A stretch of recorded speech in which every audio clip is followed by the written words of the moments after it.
today I want to try to go towards setting up the formal description of weak interactions. Yeah. I have a little question. Yeah, ask. Can you tell difference about chirality and helix? Means I'm confused about both of them. So Okay. Uh, Fine. I will come back to it when I talk about weak interactions. Let me just tell you what I want to do now. We took some example. Yeah, ask. Can I ask a question? Yeah, sure. About previous lectures. Yeah, sure. Yeah, So, please. yes. So I was going through Hausen and solving the cross section you gave us Ha. for this beta process. So, Okay. ma'am, like for the muon decay, it is along the similar lines as of the electromagnetic case. I mean, just a calculation difference. Everything else is a bit. But for that, the oxygen example, the Yes. Yes. I'm glad somebody tried it. Yeah. there, I mean, there it is not like yeah. So we actually do the trace for both the wave functions, right? But in that case, I mean, the integration is solved in somewhat different way. I'm using Yeah. some approximation. Yeah. So you have to go back. You remember your old TFI, which is the only reason I did it, so that you can make this connection. So we had, remember, minus I. We can either go to that four-dimensional delta function, but in that beta decay, they don't go there. Now, let me just write this part. So if I just want to get it right, so this is f and this is I. Okay. D cubed x. This is the d cubed x, d4x, whichever one, depending on how you define v, right? So you remember this is what we did when we started the Klein-Gordon equation, right? So this actually is nothing but this quantity, right? So I'm asking what is v between phi I and phi f. This is the notation you would have seen. So what they have done is that there are two parts of this potential, right? One which looks at the, let me draw a diagram. There is one which looks at the muon vertex, okay, and the other which looks at the electron vertex. So we wrote this as j dot a, and we wrote it as j1 or this vertex 1 times propagator times vertex 2. So there are two parts in this. So when we have, instead of mu going to nu mu, we have oxygen goes to nitrogen. I think it is nitrogen, I don't remember now. So now let me write a fat line over here, because these are not point particles, right? Somewhere, of course, the underlying process is d going to u. D going to u, but then on the other hand, there are other quarks also, right, which make up the oxygen, and then there are other things which make up the nitrogen, right? So this is, so what they have done is simply written that there must be, and this is simply the perturbation Hamiltonian, right? That's what they have done. So there is some perturbation Hamiltonian, and you're asking what is the transition from oxygen to nitrogen, right? And they have made an approximation for this, and with this will you be able to understand what they have done? So this is simply, you remember I did the same thing for pion decay. So we had pi goes to mu nu mu. Let's put some charge just for specificity. Okay. Then if this is pi plus, this will be u d bar, right? So it's the same thing. You have some pion which has to interpolate into a current which contains u d bar, and that matrix element is what I wrote as f pi in the last class, right? So same thing here. This is something that, so this Hamiltonian will contain gamma mu into 1 minus gamma phi. Okay, since this is 0 plus to 0 plus, the gamma phi will not make any difference, and then for this they will simply put some term which is made up out of the possible momenta of these things. Same thing, I did not talk about it here, or maybe I did, but f pi can only be a function of, so let us say that this is, let's call this q, let's call this p1 and p2. So if this is mu plus, let us call this nu mu, and this is mu plus, so this is the antiparticle, but please understand the momentum p1, p2 are going out, so this f pi is a function of q squared only. So the matrix element can only be a function of whatever is the momentum that is being seen by this object. So same thing, this gamma mu is replaced by something mu, and that something mu can only be made up of the momenta in the problem. That's the only physical observable. So what have we used over here? We have used the notion of Lorentz covariance. We know that your cross section is Lorentz covariant. Matrix element itself is Lorentz covariant.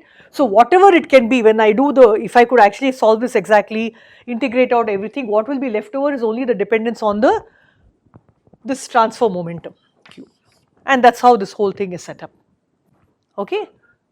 Why can't we go with the previous method as we are? Because I do not know what. See this vertex. For this vertex I have written, you can still see I have written root of GF by root 2 gamma mu into 1 minus gamma phi, right? That is for the point vertex mu, nu mu and quote unquote W, because I mean W is there, though we have not explicitly used it. We have absorbed it simply into GF, but that is the interaction with point particles. But oxygen and nitrogen are not point particles. So I cannot write a current like this because the current is only written for point particles.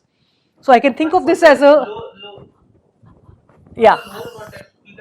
Yeah, exactly. So that's what we have done. So for the other vertex, we have put proper part that will give you a trace, and that trace will simply multiply. So maybe I should go over this calculation again. What was this? Minus Im, okay, was F pi. So F pi, and then the only thing that will come here is Q mu, right? Q mu was therefore P1 plus P2 mu.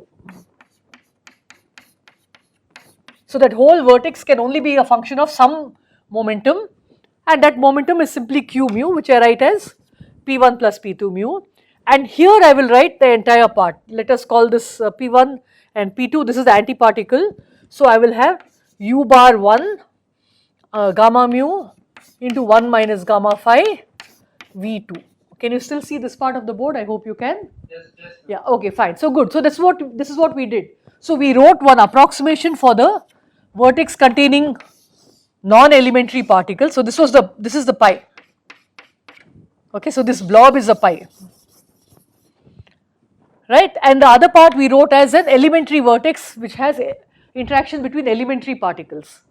And I forgot a GF by root 2, sorry. Okay, same thing here. I will write U bar E gamma mu into 1 minus gamma phi V of nu bar for this vertex, GF by root 2 overall, and for this vertex I have to write this approximation. And as I said, Halson uses this particular example because this is a Fermi 0 plus to 0 plus transition where the gamma phi doesn't work, doesn't happen, and that's why Fermi got it right. I've said this before, right? So you can see that there are two parts. So I can write this as product of two parts. One is this one and one is this one. For this I have written an approximation. Now you can go back and work through that equation again, and you will find that this is what you get. And also, ma'am, they use something isospin triplet. Yes. Yeah, so that comes from the following. Okay, since you have worked so hard on it, I urge the others also to look at it. So what they've done is that you can think of carbon 12, okay, and then to carbon 12 I can add 2 protons, 2 neutrons, or 1 neutron, 1 proton. Okay, if I add 2 protons, I get oxygen. If I add 2 neutrons, I get, what do I get? Carbon 14, oxygen 14. If I add 1 neutron, 1 proton, I get nitrogen 14. Because you remember that nitrogen, this is 6, right? So if I add 2 protons, the Z becomes 6 plus 1 plus 1, 8 is oxygen. If I add 2 neutrons, Z doesn't change, but A changes. And if I add 1 proton, 6 plus 1, 7 is nitrogen. Did you understand? Yes. So you can think of therefore a core of carbon 12, and then these 3 things. So you can see nitrogen and oxygen are here, nitrogen and oxygen are here. Okay. Now you know that if I now write this, I have PP, I can think of as up. If I have a doublet of Pn, and Nn will be down, like down, and Pn will be up, down, plus down, up by root 2. And that's why this root 2 factor comes. Did you understand? I mean, no, but how? I mean, we are going from nitrogen to oxygen, right, through beta decay. Yes, but the thing is that you must remember that you don't simply, this is not a bag which contains protons and neutrons, okay, the nucleus. Nucleus has energy levels. You have to accommodate them in energy levels, right? There are rules for accommodating them. So if I convert, for example, if I convert oxygen to nitrogen, right, I am converting one proton to one neutron. So I have this, let us say this is the shell for proton, these are the shells for neutron, and I am actually promoting particle from here to here, right? So then I have to now worry about certain symmetries of the problem, whether they occupy the same energy state or not, whether you can do it, cannot do it, all those questions will come. And this simple example actually has been chosen because it actually just works with your usual simple SU2 algebra, where you put proton and neutron in a strong isospin doublet. Okay, not a weak isospin doublet, but a strong isospin doublet. Yeah. But the state you can therefore you can write the state as, you can write this as carbon plus Nn, carbon 12 plus Nn, and then you can write this as carbon 12 plus 1 by root 2 Np plus Pn, right, with your H in between, sorry, with your Hamiltonian in between, right, and that is why that 1 by root 2 comes there. So the Hamiltonian indicates that I am having so many other particles. This is what I meant by saying that I have P going to N, okay, and my remaining core of carbon 12, let me call this carbon 12 core, is simply a spectator in the problem, and sorry, oxygen was PP, nobody corrected me. So the 1P goes to P and 1P goes to N. So 1P remains 1P, let me call this as P, and the other P is going to N, and that can only go through this transition, and therefore it gives you a 1 by root 2, and when I square it I get a half, okay. So this is all approximations, okay, this is the way. Why are considering NN here? Huh? Why are we considering NN here? Because this is the doublet, right, this is the whole SU2 states. Yeah, but in transition we are involving NP and PB only. Yeah, but you have all the possibilities, right? You can have all the, you can have beta minus beta plus decay, and all of them will form this kind of. No, but for a given problem we have a beta decay from Yeah. nitrogen to oxygen. Yes, but then what are you doing? Therefore, I am transiting. If I want to use this model of 12 carbon core and then remaining parts, then this is the SU2 symmetry that I have, right? Yes. I mean, if you want, I don't have to write this if this bothers you. But then to understand that this NP goes to Pn has a 1 by root 2 can only come from applying the symmetry principle. Okay? Yes. Right? That's why it's been in, that's why I didn't want to do it in class.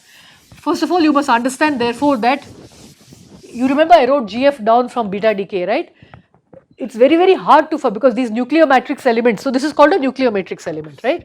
You have to compute these nuclear matrix elements, nuclear matrix element, and they are really hard to do. Which is why I chose to do for you muon decay, because muon decay is clean. An elementary particle goes to 3 elementary particles.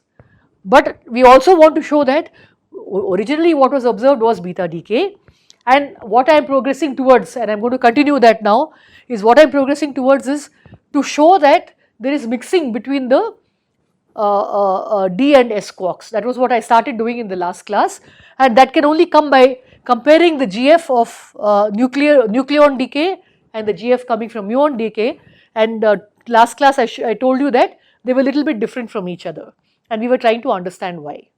Okay, so that's where I am going to proceed. So is this also okay now? Yeah, this is just to give an illustration that when I don't have point particles, then I have to make approximations. Okay.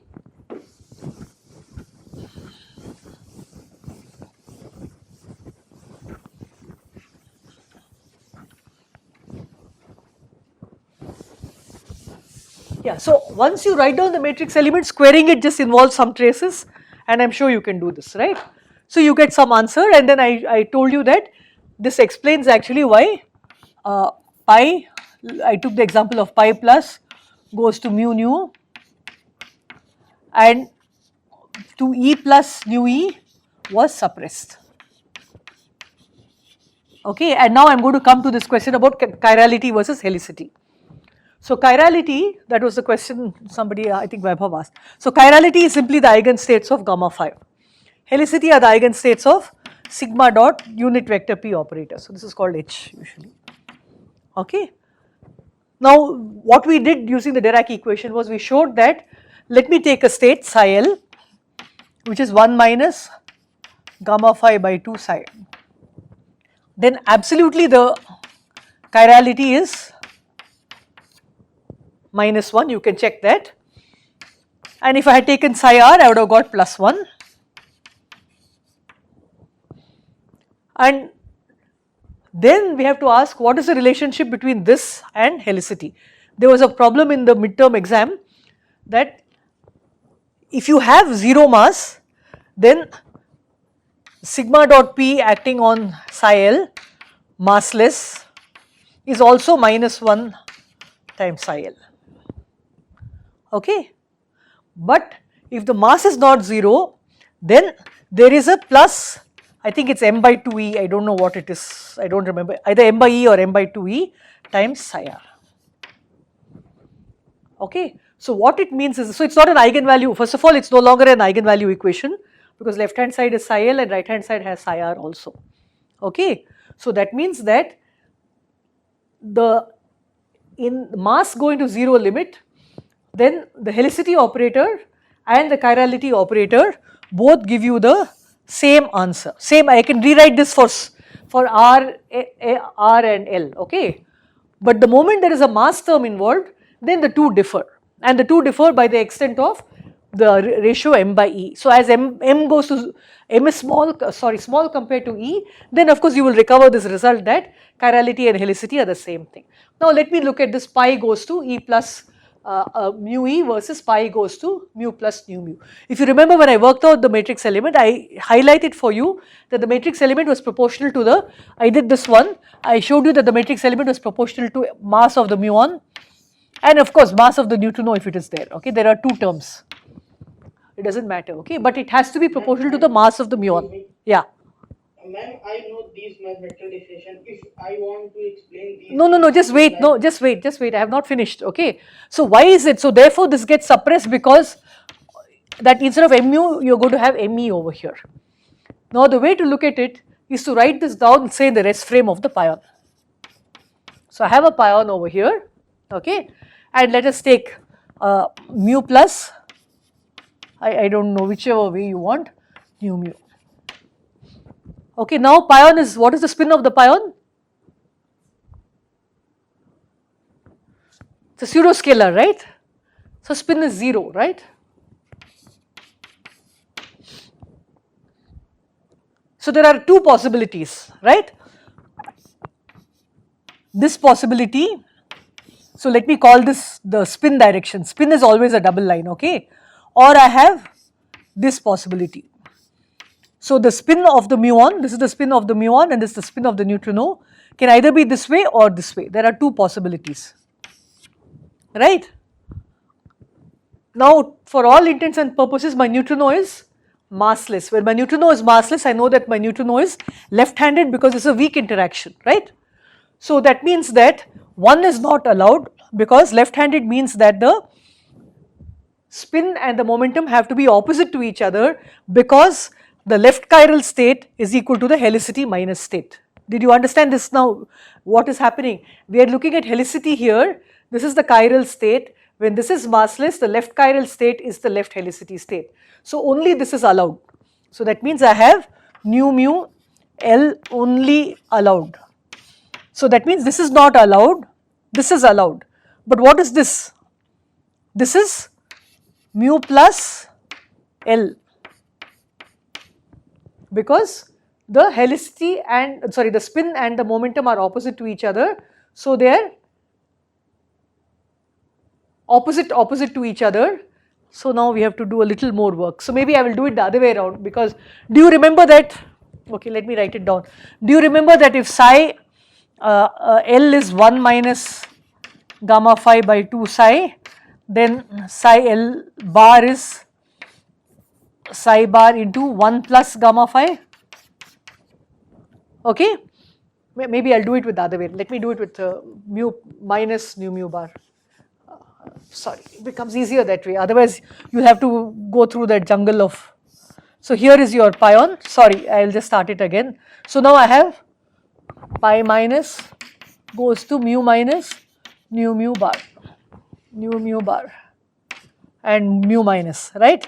So nu mu bar, we do not have to now do everything all over again. Nu mu bar is right handed, so this is the spin, and so this is 0 spin, so this has to be the spin.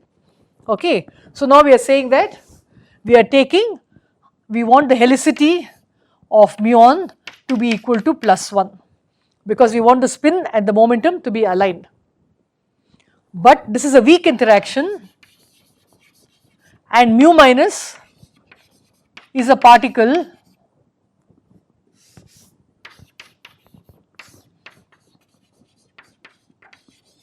which means that mu has to be left handed. So you have helicity is equal to +1, we have mu has to be left handed. If they were massless, this is simply not possible, right, because helicity +1 for a massless particle like for the anti-neutrino means always right handed. But we want this to have the, so to speak, wrong chirality. Handedness is always the chirality, right? No, that's exactly what I am saying. Yeah, handedness is chirality, but helicity is conserved always, right? See, here helicity is conserved, pi has s is equal to 0, and therefore if this is on the right, this has to be on the left. So that minus half plus half is equal to 0, right? And this makes the sigma dot p of the anti-neutrino +1, and we know for antiparticles this is right-handed object. We said the weak interaction interacts with left-handed particles and right-handed antiparticles, right? So this is a completely right chiral object. So that means I can only have nu mu bar to be only right-handed. So R only, okay, I had rubbed that off, okay. Now look at the left hand side, I have forced this helicity to be +1 because I want right chiral object for a massless particle. So that makes automatically helicity +1. So that makes this is helicity +1 also because here this spin has to be opposite, so the helicity has to be +1. But this is a left-handed coupling, this is a weak interaction. So the chirality or the handedness is minus, left-handed, right? And that can only happen by an amount proportional to the wrong helicity, that is what I showed you, right? So either sigma dot p psi r is equal to +1 psi l or plus m by 2e times psi l, right? So if I want it to be psi l, I want a right helicity object to be psi l, then I have to have some amount proportional to the mass. So it is actually pushing it into the wrong helicity, wrong chirality object, and therefore this object will be, this process will be proportional to the mass of the muon, this will be proportional to the mass of the electron, and then when you square it, it becomes suppressed even more. So although the phase space is much larger for the much lighter electron than for the muon, it turns out that the pion practically 99% of the time decays into mu rather than into electron. Is this clear? So this is where the notion of helicity versus chirality becomes important. Mostly when we are talking about relativistic processes, this difference is not important for us. This is one of those rare cases, and that is why it is always taught in class, where the helicity and chirality of this object are not the same, and that has consequences for why this process happens and this process is suppressed. Is that clear? Hello? Yeah, ask the question. So ma'am, why are we calling it a wrong helicity state? I mean, it is by some law. So not by some law. If I take it to be very, very energetic, okay, yeah, where m by 2e is small, mass, right? huh? Suppose We have as nanoparticle is massive, right? So I mean, we cannot. no, it is massive. This that It is no, it is massive. But if I go on, if I have very, very high energies involved in the process, then the contribution is smaller and smaller. So in some sense, this is the dominant contribution, but this is the subdominant contribution, and so the matrix element is being driven by the subdominant contribution, not the dominant contribution, and that's why it's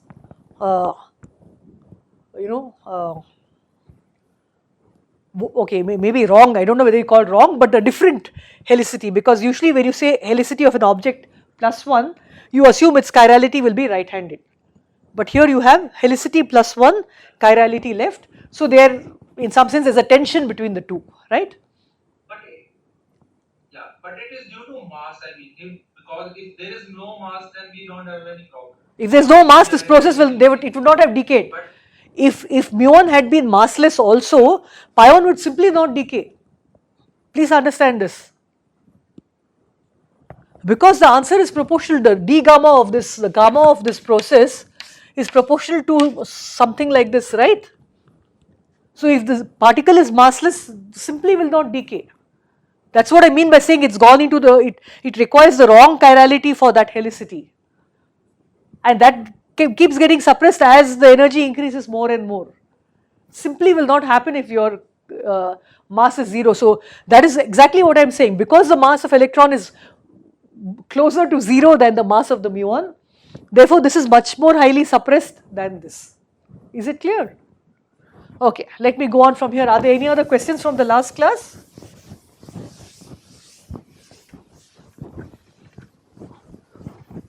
So I want to now resolve this issue about,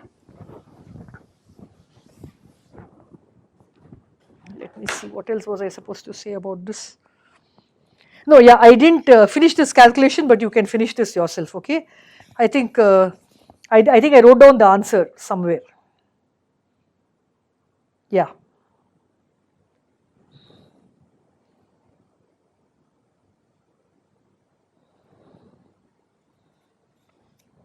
Okay. So I started just mentioning this in the last class.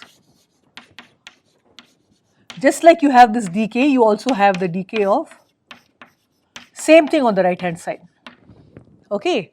Now what did we do over here? We put nu d bar and then the rest of it was mu and mu mu. Now what should we do over here? What is k plus? K plus is d replaced by s. So I should now write u s bar mu nu mu. Okay. Now comes the question. If you believe in weak isospin, then it tells you that you should go to D. This is a delta Q equal to 1 transition from charge 2/3 to charge minus 1/3, right? At that time, when people still didn't know that there were more quarks, people were very disturbed about this. Why should this happen? Okay. So now we know, of course, the answer. There is also this. This also has plus 2/3, this also has minus 1/3. So the answer to this question about how this happens is that I must not only have u going to D, but I must also have u going to S. That means I can think of what is usually called quark mixing, and when quark mixing occurs, I can say D prime is actually, what is sitting here is not D but D prime, which is a mixture of the usual D state and the S state. If you want, I can put this, but I mean you understand what I am saying. And this is due to Cabibbo, and so this angle is called theta Cabibbo. Obviously then this S also has to be, because the D and S have to be orthogonal to each other. We went over that when we did spectroscopy, and you can see that this is cos and sine, because again the total content of D must be orthonormal, right? So normalize, so when you normalize this, I get cos squared plus sine squared, which is 1. So now everyone can understand therefore that this is the remaining part of the orthogonality matrix. If this is sine and sine, this is minus sine and cos, and so you can see at a glance that D prime and S prime are normalized and orthogonal to each other, because when you multiply these two, you will get minus sine cos plus cos sine, and therefore the two states are orthogonal to each other. So what does it mean physically? That what you think of over here as D is actually an admixture of some other D and some other S, which in a few classes we will identify as the mass eigenstates. We will call this the flavor eigenstates and we will call these the mass eigenstates, okay. But for now let us not worry about, we will talk about it a lot more in the later classes. For now let us just go and look over and see what this means for us, okay. So that means this quantity UD, yeah. We are considering the mixing of D and S, right? Yes. Can be extended to the third generation also? Yes, of course, of course. That will be called the CKM matrix, Kabibo, Kobayashi, Maskawa, and this will actually be involved with understanding CP violation and weak interactions. And I wanted to actually spend the last 10 minutes of this class. Actually, some people are still missing, no? Who is missing? I can't see from here. Okay, I can't see the names from here, but some people are, 2 people are missing, I think, today, right? Prem is missing? Prem and Samim. Huh? Samim is missing. Okay. Okay. Okay, anyway, I don't know what happened, but I want to spend last 10 minutes of this class talking about your projects, what you want to pick. So for example, one project will be, you can do is, you can look at CKM mixing, CP violation, even not even full CKM, but you can do CP violation. I'll talk about it later, okay. But you can extend this to mixing between this and the third state as well, okay. But for now we are satisfied with this. Please remember that the charm quark was not yet discovered. So this is simply a mixing between the lower states D and S, and let's see what are the consequences for pi goes to mu nu versus k goes to mu nu. So here I will find a factor cos theta. So let me now write the decay rate of k plus goes to mu nu. You can supply the charges on the right hand side yourself, goes to mu nu, or will be, so this is, denominator will be proportional to cos theta c, and when I square it I will get cos square theta c. The rest of it will be the same, okay.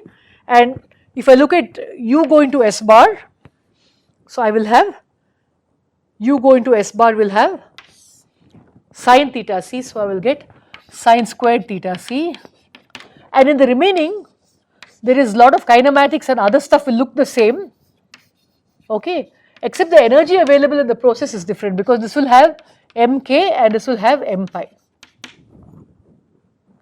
So if you put in the known quantities over here, this is completely known, right, and you take the observed value over here and you put in all the known quantities over here, you will get sin theta comes out to be about 0.225, or basically theta c is small but non-zero, it's about 13 degrees.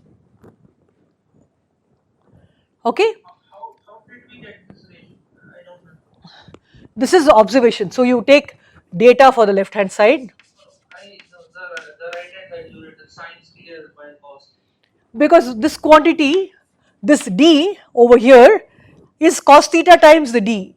So this vertex will have a cos theta times a d, and the matrix element square will give you cos squared theta. Now for this u going to S bar will have sin theta times the S, and therefore you will get sin squared theta c when you square the matrix element. The rest of it is simply the same as the previous calculation. You will put f pi, then this will be q mu, then you will have the right hand side whatever mu, then you will do the trace, then you will do the put the kinematics phase space. Yeah, but why square? The sin square and cos. Because we have minus im is equal to cos theta c f pi q mu times something mu, right? So m squared is cos squared theta c times the remaining part, right? For the matrix element, right? So the matrix element is u d bar, right? So I am writing some Hamiltonian taking u d bar, and now this, for this d bar I am writing cos theta c, so this is d prime d h u, which is our old result, which is your f pi, right? this quantity, is d cos theta, right? Is that okay or not okay? At this vertex, I am interacting u with cos theta times d, and here I am interacting u with sin theta times s, right? There is silence, yes or no? Yes, ma'am. Okay, fine. So that's why when you square the matrix element, you get squares, and then left hand side you know from data, right hand side the rest of the kinematic factors are known, so I can solve for theta c. Okay. Now, this is one instance where we look at quark mixing. There is a second example, and that is k0 goes to mu plus mu minus. Okay. Now you remember that k0 and k0 bar were ds bar and d bar s, and this is, I said always s bar is related to k0 and k0 bar will be d bar s, right? So how does this process go through? So this process goes through this way.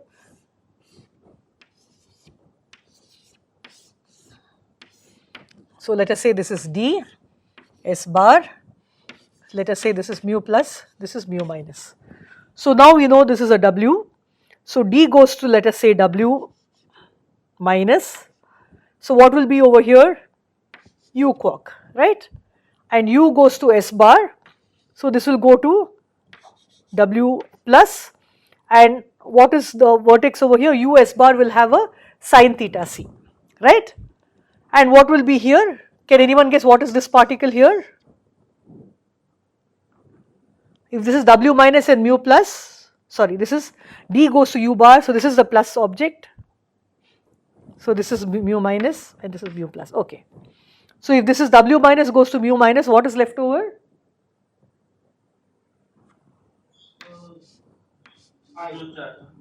Zero charge, perfect, okay. Neutrino, and neutrino and w plus will give you mu plus, okay. Now you calculate this, it's a very large decay rate, okay, but what you get in the lab is that this decay rate is approximately 0, it's very small, it's some 10 power minus 8 in some units, I don't remember, it's very small.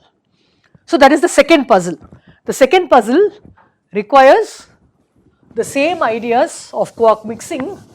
So ma'am, Yeah. for this process, we calculate the matrix element by multiplying by the matrix element of four vertices. Yes, but I haven't taught you how to calculate this matrix element, so I am not going to calculate this for you, okay? Yeah, I mean in principle. Yes, you are right, okay.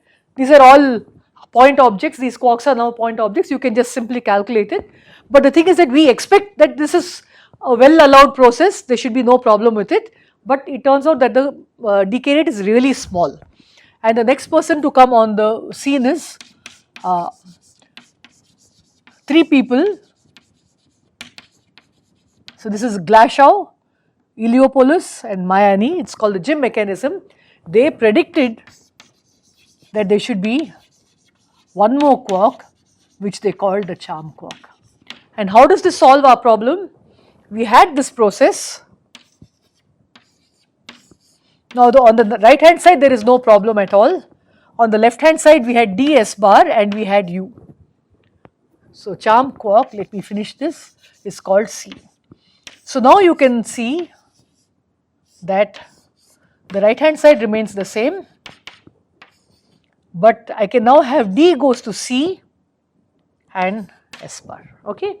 So just like I have a u, I can replace the u by a same plus 2/3 charge quark which is C. Now when I do this, yeah? Ma'am, excuse me. What explanation did you give for this charm quark? Nothing, they predicted Jim predicted the presence of a charm quark, and we want to see how the existence of the charm quark solves this problem where the decay rate should be large but is actually very small, and I am just going to show you that over here, okay. So what will happen now, you see that I can now write, now I am going to remove this because that's why I wanted to make space for this. I can now write therefore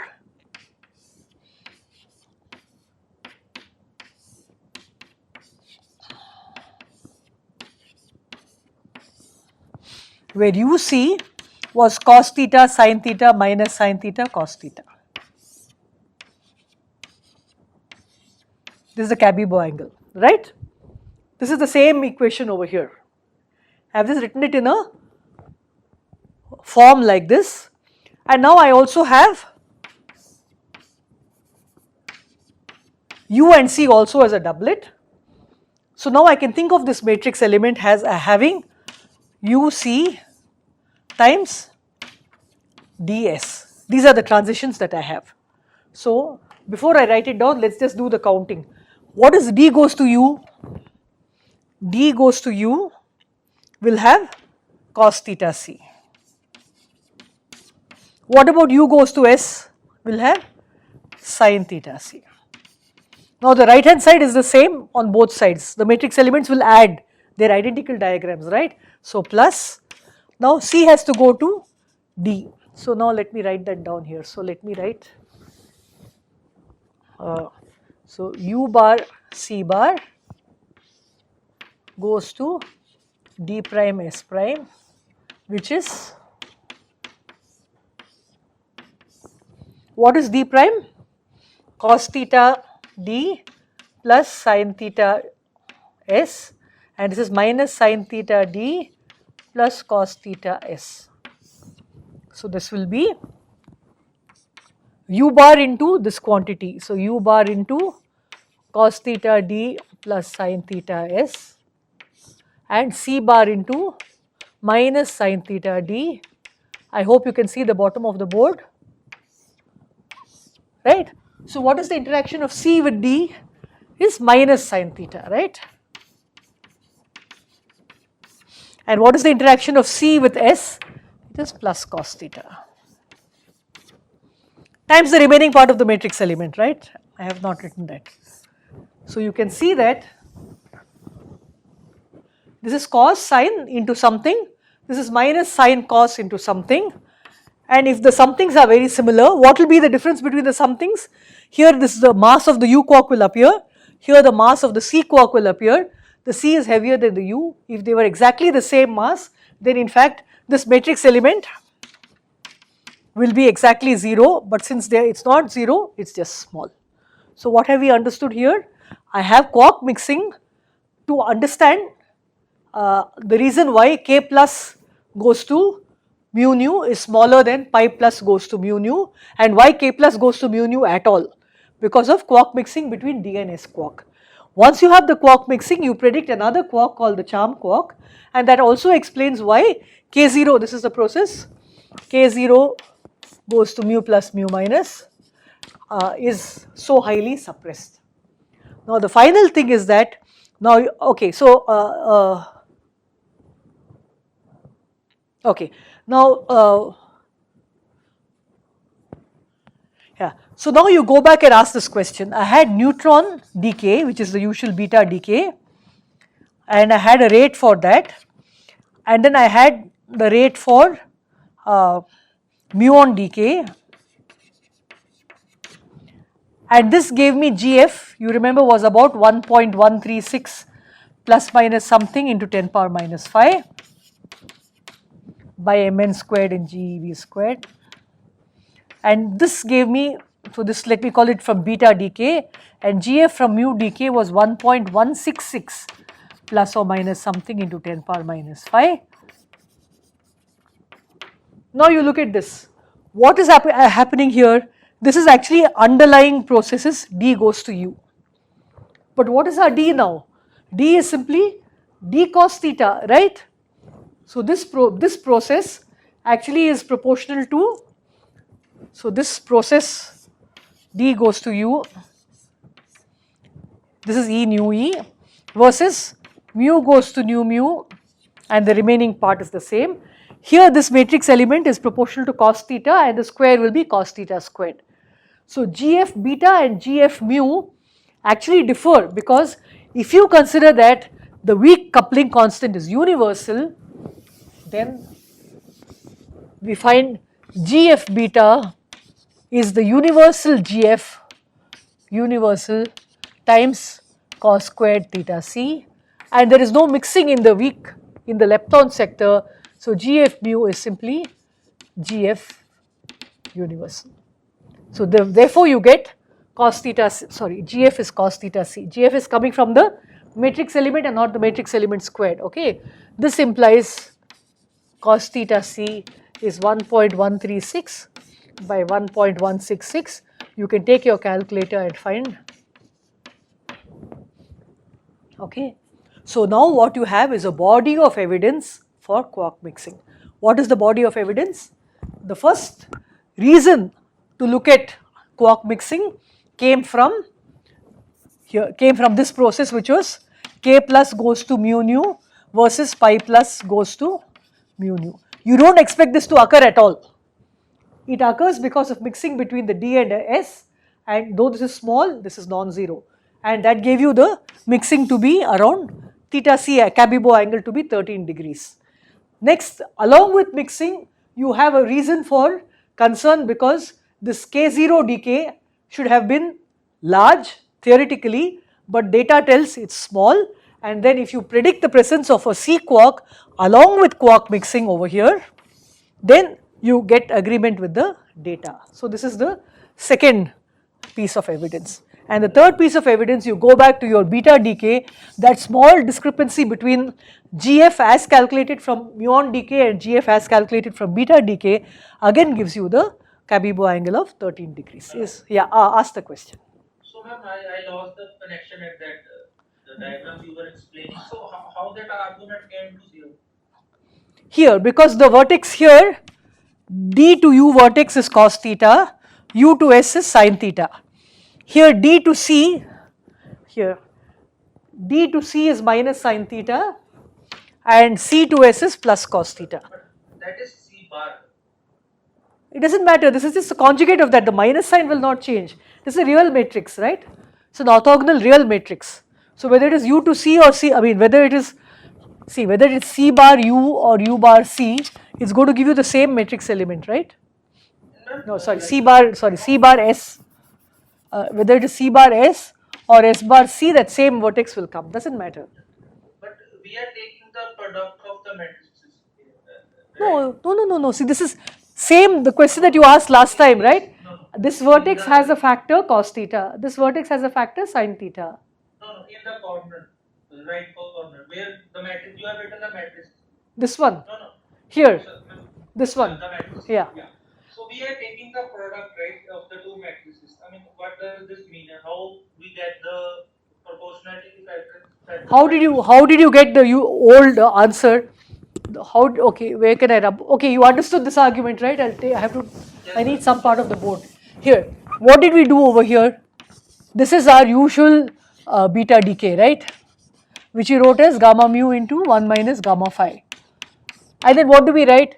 The final state will have u bar and the initial state will have d. So this is exactly what we wrote, right?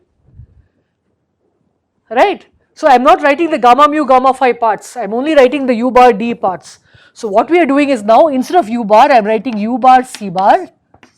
Of course this gamma mu into 1 minus gamma phi is in a different space from the isospin space, and then I am writing the mixing matrix cos sin minus sin cos times ds. This is exactly what I am writing, okay. So I have suppressed the gamma mu everywhere here. If you want you can put gamma mu into 1 minus gamma phi, but I am only looking at, sorry, maybe that was not, that went too fast, yeah. So I am only looking at u bar c bar, then this mixing angle into ds, right?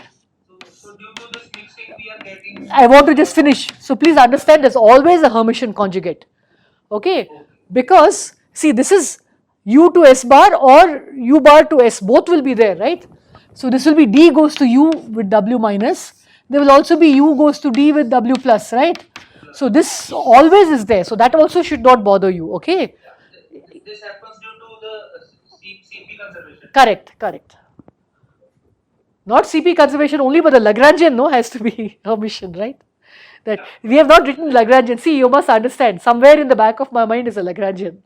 That is because I know it too well. But so sometimes I'm sorry, I might forget. I might think that you also know it. Where are you in your field theory course? We are at. Have you done some Wick contraction? We are doing losses. Sorry? Gauge fields. Electromagnetic field. You're doing electro. So you've written Lagrangian for electromagnetic field? No, not Yes, yet. ma'am. Okay. Okay. At mu means I was absent. So. Okay. Okay. So it's just being done. Okay. So slowly you have to reconcile that course with this course. But don't let it bother you. It should never bother you that you don't know the field theory. We are only looking at it intuitively, right? So this is what we wrote here. Now I've expanded that to a flavor mixing 2 by 2 matrix, which I will now associate with some isospin quantum number, right? It's all implicit. You have already seen isospin, so you know what it is. You don't have to be afraid of it. So I've written UC and DS something, and then now I keep going, and I mix it up like this, right? Is this okay now? So these are all the evidences that you have quark mixing. However, and now we come to the final thing, that even though this quark mixing happens, all these currents, so in fact now that I have drawn this, let me call this a charged current interaction. Why is it called a charged current? You remember that when you wrote your TFI, you had a J mu Fi with A mu, right? J dot A interaction. And that J mu was simply U bar U for the photon, right? Well, we didn't write U bar U, let's just call it electron, right? And therefore we wrote J mu Fi times A mu. So this is our TFI.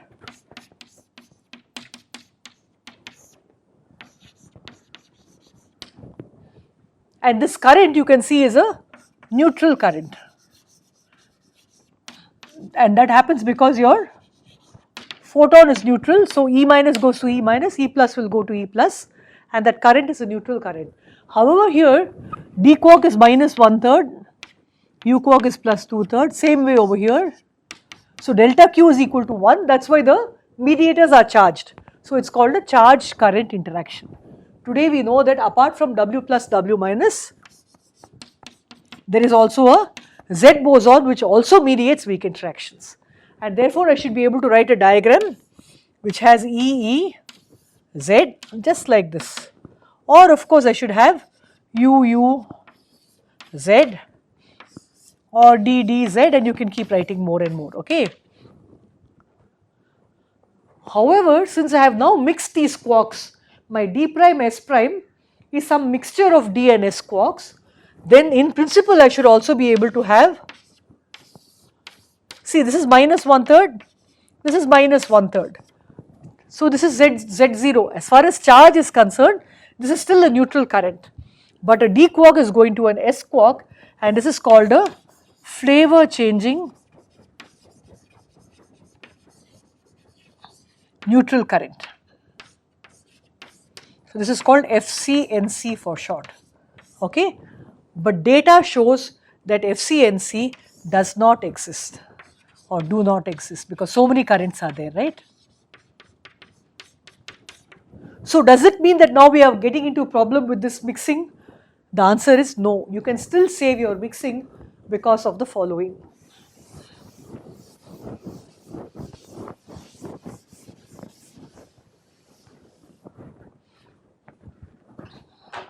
What did I write over here? I wrote D prime S prime is equal to UC into DS.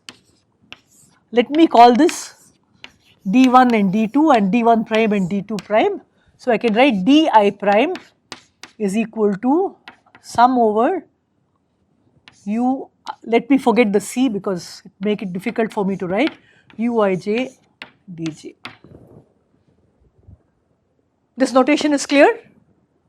So it will be cos theta d plus sin theta s minus sin theta d plus cos theta s, and I have written it like this. So d1 prime is d prime, d2 prime is s prime. Is this notation clear? Is it okay?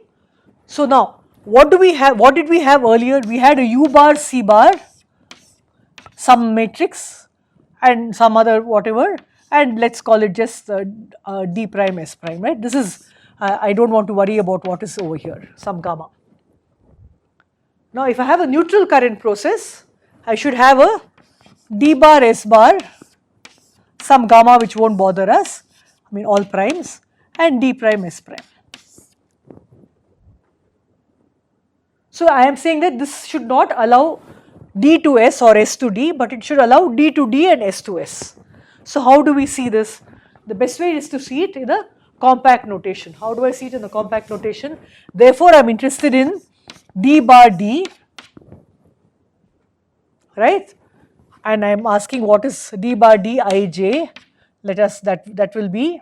So I am saying let us write it as so d I prime bar is equal to u j I star. It's real. I am not going to worry about it. dj bar. So I did dagger of this. Dagger of this gives me dj dagger u star. So that is conjugate transpose. So it's a real matrix. So I just put u. Transpose will be ij goes to ji. Then I multiply by gamma naught. So dj becomes dj bar. Is it clear? So now I am going to write this. Therefore, it is a sum of let me call it k as a dummy index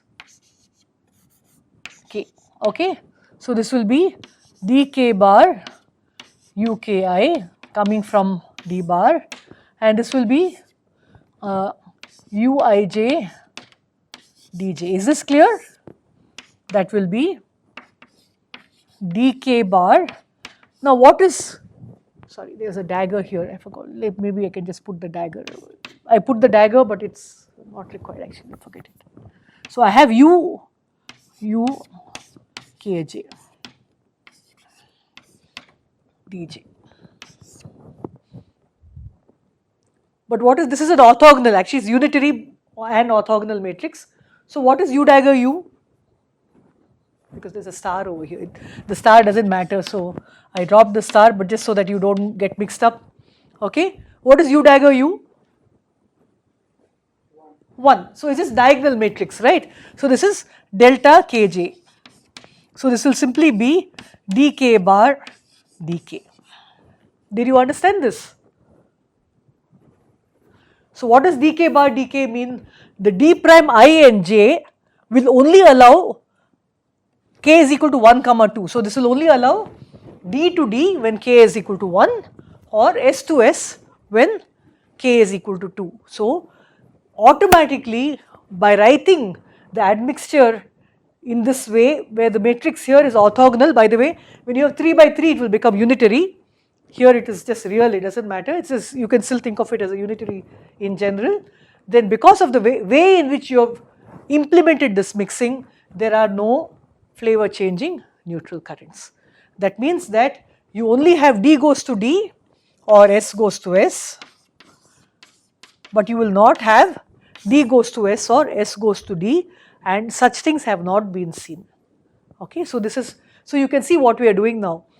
All these interactions are something that you look and find in nature. You see parity violation, you implement it by writing v minus a kind of coupling. You see k goes to mu plus nu, and you implement it using d going to s mixing. Then of course you invent one more quark because you find k0 dk is suppressed. And then you don't see flavor changing neutral current, and you are still consistent with mixing and the fact that there is no flavor changing neutral current.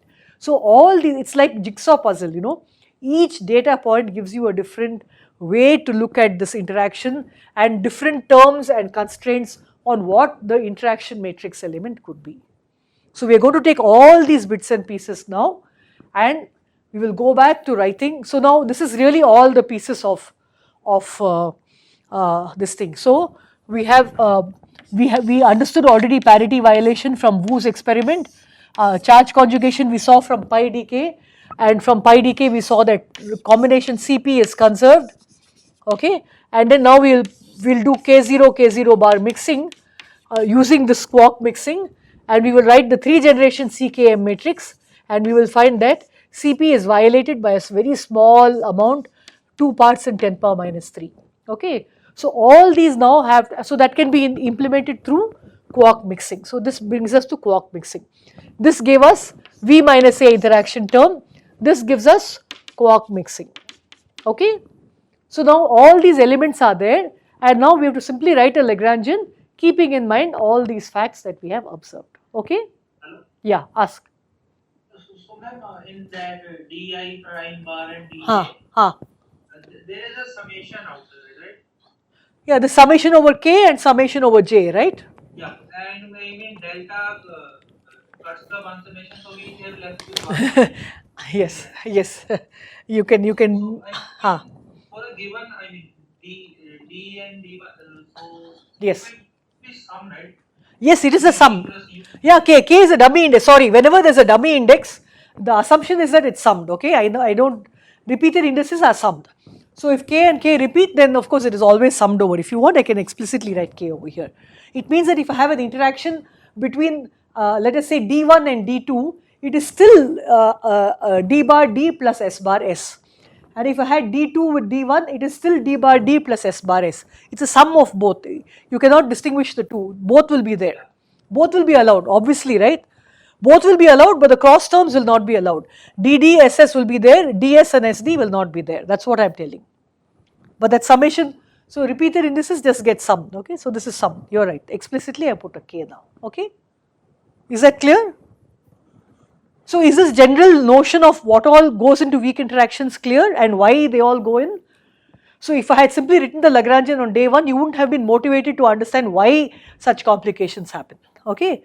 Now we have looked at all the parts. So we are going to write a gamma mu into 1 minus gamma phi term, and we are going to write D mixing, quark mixing, and then we'll put it all together, and then we'll see how we can write a nice symmetry which involves both. I don't even have one here, I don't have any W interaction, let me just write.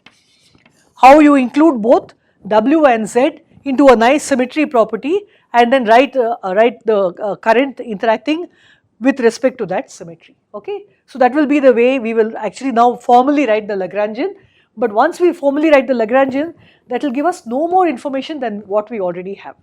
So every matrix element that we have computed, even though we didn't write a fancy Lagrangian, it will remain the same because nothing has changed, okay, except that for GF we will put actually a proper coupling over here, which will be the dimensionless coupling, and we will bring back the W and in fact also the Z propagators. Is this clear? So what I will do is, since you have already done some amount of where you wrote the Lagrangian for electromagnetism in the field theory class, maybe I will just spend one lecture, because that's important for me to understand how the symmetry principle comes into play, what we mean by local gauge invariance, and why this becomes why the photon becomes the gauge boson. So I will implement it for QED first, and then we will go on to look at the weak interactions. Is it clear as all? Did I have anything else to say? Yeah, ask the question. So ma'am, the mixing is between SD and we extend to B, right? So Yes. So are UC and B are also mixed? yeah, so when we write the Lagrangian, I will come to that. Okay. So what we will do is that we will write dsB is now a 3-dimensional B. Now you will find that while a 2x2 matrix, mixing matrix, has only one parameter theta, which is real, which is a Cabibbo angle theta, the 3-dimensional mixing matrix will have 3 angles, theta 1, theta 2, theta 3. It will also have a complex phase which actually will violate CP. Okay, that is point number 1. Second is that you will find that this mixing matrix that you are writing over here, you could have implemented it either in UCT or in DSB or in both. Okay. So suppose I rotate UCT by an amount capital U and I rotate DCB by an amount capital D, then this mixing matrix U3 is actually U dagger D. So this is the only observable, the others are not observable. Is this clear or it became too much? We will see this again later. So maybe don't worry about it now. But basically it means that I could have put the mixing either in U or in D, but since neutral current shows no mixing at all, so U bar U and D bar D have no mixing at all. Therefore, the only time you will actually physically observe the mixing is when I have either U bar D, either this, let me call this matrix element VU and let me call this matrix element Vd. Let me call this vector u, let me call this vector d. So this will be Vu dagger Vd.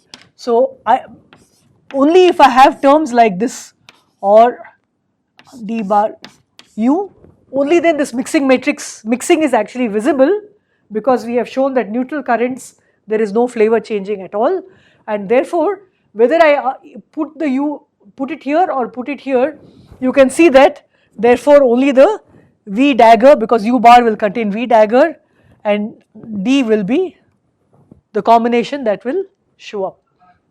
The cases we have just discussed, right? Yeah. We have done the mixing in the D case. Yes, you can repeat the whole thing in the u quark and you will get the same answer. Or we can in the partially in UD. Can we do that also then? In the, Like partially. that's what I am saying here. If you put partially Vu for mixing here and partially Vd for mixing here, you will have, let us say here, you will have a theta u here and a theta d there, and you can do it as homework that there is ultimately only one combination that will be visible, and that you can reparameterize as one angle theta c. You can do this as homework, it's a very nice thing to do, and you will satisfy yourself that this is actually the way it does. So whichever way you put it in, ultimately this combination is what is measurable, and that will contain only one angle theta c. Okay, you will get some sin A cos B or something which you can write as sin A plus B or something like that. Okay, so you will only get one angle. Is it clear? Is it clear up till here? So that we are done with the phenomenology of weak interactions. Now we will go on to the Lagrangian, and now you can see I wanted to wait until now to discuss the projects with you, because now we have learned some new concepts, and you can use these and do your projects on. So has anyone thought about a project so far? Yes, ma'am. Okay. Actually, ma'am, I was planning to do two-flavor neutrino oscillation. Very good. Okay, that excellent. So that is what he's talking about is just like quark mixing, you have mixing between the neutrino flavors. Okay, so you can repeat the whole thing in terms of neutrino flavors rather than quark flavors, and that gives you a whole different phenomenology which Krishna will talk about. Very nice. So you can see that there are two problems potentially here. One is K0 bar mixing, and the other is just looking at CKM phases, not from K but say from the B quarks, which may be harder to do, but or you can generally look at models of CP violation. So this will include models of CP violation. Okay, that is another thing that you can look at. Then you can look at neutral currents. Okay, so one thing you can read up about is that the difference between the neutral current of gamma and the neutral current of Z is that because Z interacts also, it has both vector and axial vector parts. Okay, then there is one Z process given in Halzen and Martin. Only thing it requires is for you to take the Feynman rules for Z interaction and calculate it. But what you will find is that in this process you will have a forward backward asymmetry. It tells you a lot about this process. See, because what are you saying? You are saying V minus A, right? So parity is not conserved. So that means some rate of interaction in the forward direction and rate of interaction in the backward direction will be different. And that's what actually comes out here. That's called the forward backward asymmetry. You can look it up in Halzen, simply read that and understand that. That's a very nice part to read as well. Okay. The other thing you can look at is go to the Wu's experiment on parity violation. Wu plus look at Goldhaber's experiment on the fact that neutrino is left-handed. Okay, that is something that you can look at. You can look at so many processes where you look at charge conjugation. How do you know that pions are pseudoscalars or not scalars, right? So you can go and look. There's so much stuff around. So here are some ideas. I think that since I wanted you to actually start making the presentations from the end of this month, I think by next class Thursday or definitely by next Tuesday, you should come back to me with some possible project. It can be anything. You can even look at electrodynamics. You can look at magnetohydrodynamics. Anything. I mean, you don't have to stick with particle physics. Okay, in particle physics, you can look at astrophysics, for example. Look at dark matter, right? I mean, there's something incredible in the universe which is dark matter. You can say what is dark matter and what is the evidence for it. Look at the, the rotational graphs of galaxies, and look at the velocity curves and say there is dark matter in the universe. These are all doable calculations. I mean, you can read a little, not all of it you can compute, but at least this part you can actually compute and show the result. Okay, so just look at those kinds of things, and as I said, it doesn't have to be particle physics, but by Thursday, by day after tomorrow or Friday, if you are not getting any ideas, please write to me or Prabhat for us to suggest something for you. Okay, and definitely by next Tuesday, then I want you to give me some. You can take anything. You can take something very simple. Present it. For example, even by the if you haven't done formal CPT theorem, okay, you can define what is charge conjugation, parity, time reversal, and give examples of all, and show, for example, that this implies that the mass of the electron is equal to mass of the positron. You can show all this. What is the effect of CPT on charge, on mass, on spin? Everything you can do. Okay. So this should be there in any standard textbook. So this kind of thing is focused.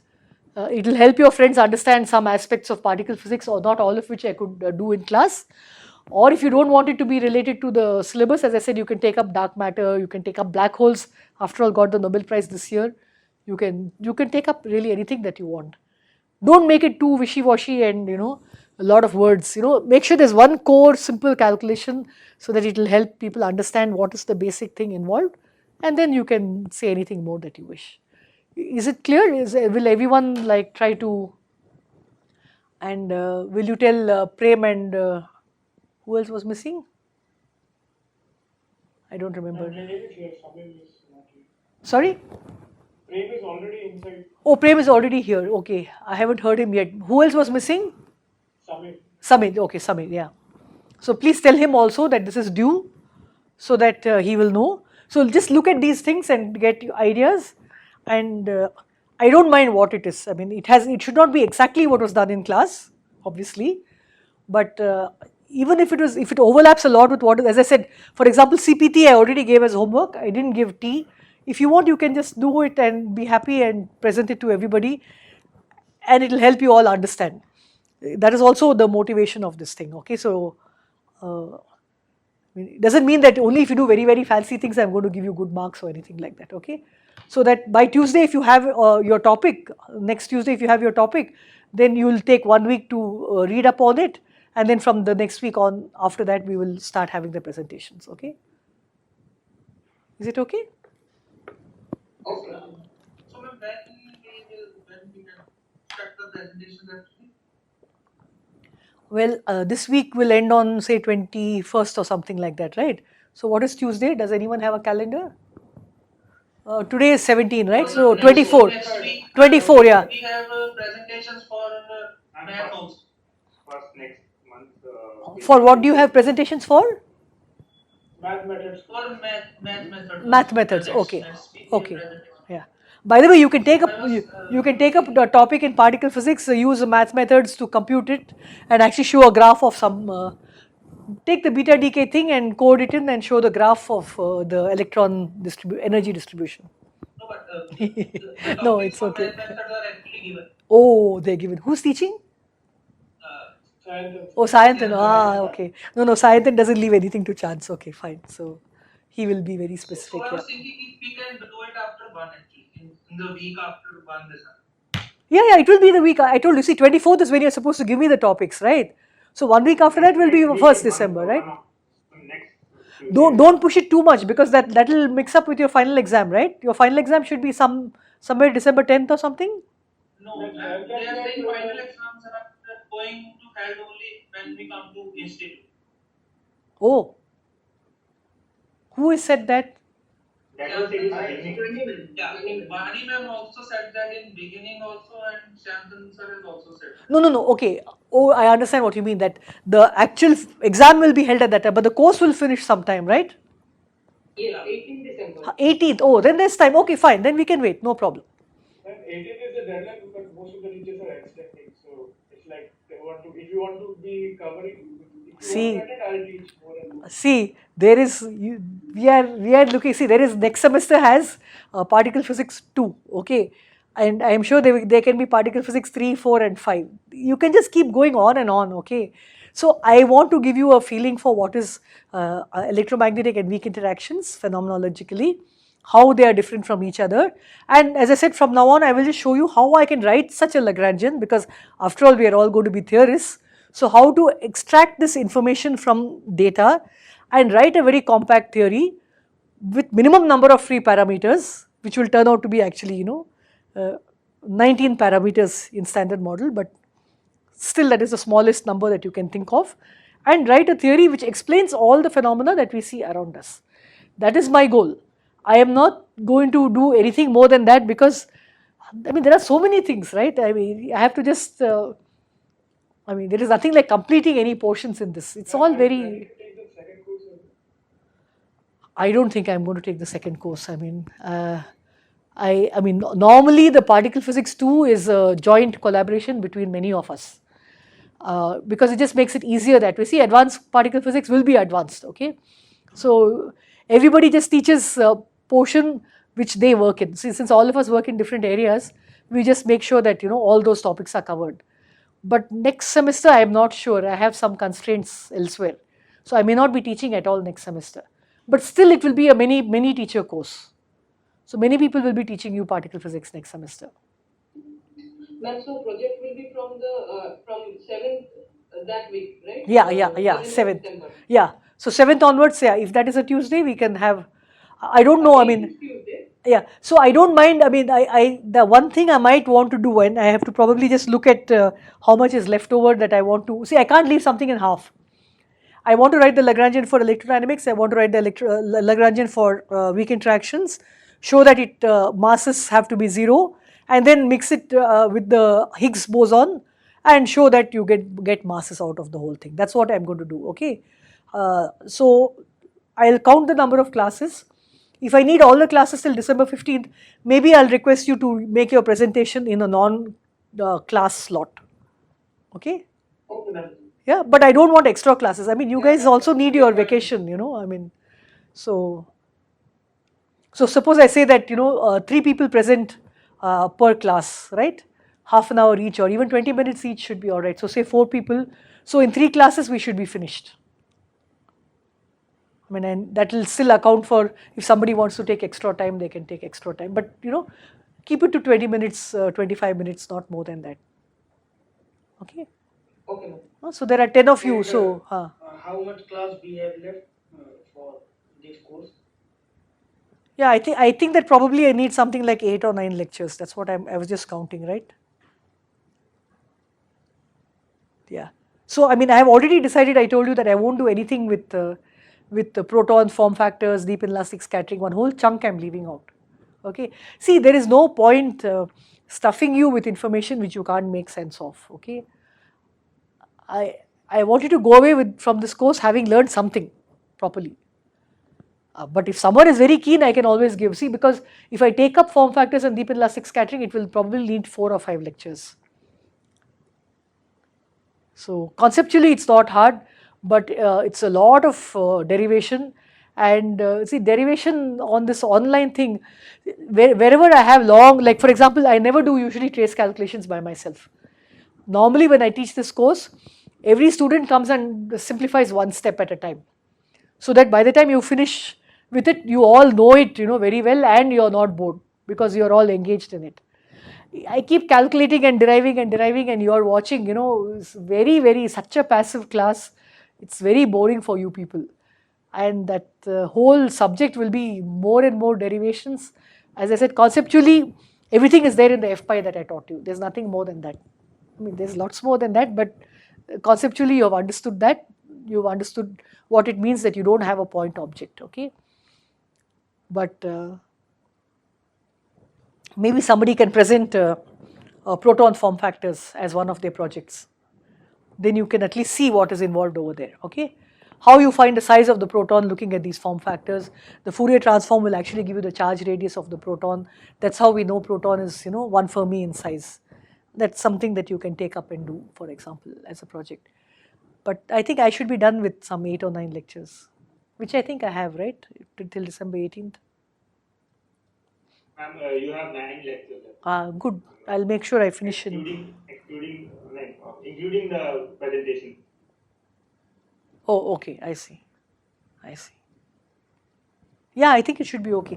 Just one last class, I will make lot of remarks because I just want to tell you how this whole field will go when you include field theory, what are the things that will change and what lies beyond standard model, because standard model is certainly incomplete, and the whole research work that is going on today is not in standard model but beyond. So I will spend that one last lecture telling you lots of facts without derivations. But that is just one lecture, last lecture, okay? What we mean by coupling constant, is the coupling constant really constant? Those kinds of things I will actually address in the last class. If somebody wants to do that, somebody is really interested in computing higher order diagrams, can look at how coupling constant changes with higher order diagrams, okay? But that's very complicated. But it's still doable.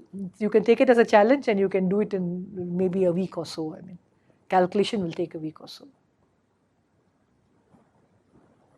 Yeah. Okay, fine. So I want to stop here because, as I said, from next class, I think I have done enough phenomenology. I want you to understand that weak interactions behave very differently from electromagnetic interactions, and therefore the Lagrangian that we will write for it has to have very different symmetries from electromagnetic interactions. But there will be a commonality in the way we approach how we actually set up these Lagrangians, and that's what we will do from the next class onwards, okay? So I'm not going to be looking at kinematics, trace, anything. So if there are questions on that part, please write separately to me or put it on Slack and we will discuss it separately, okay?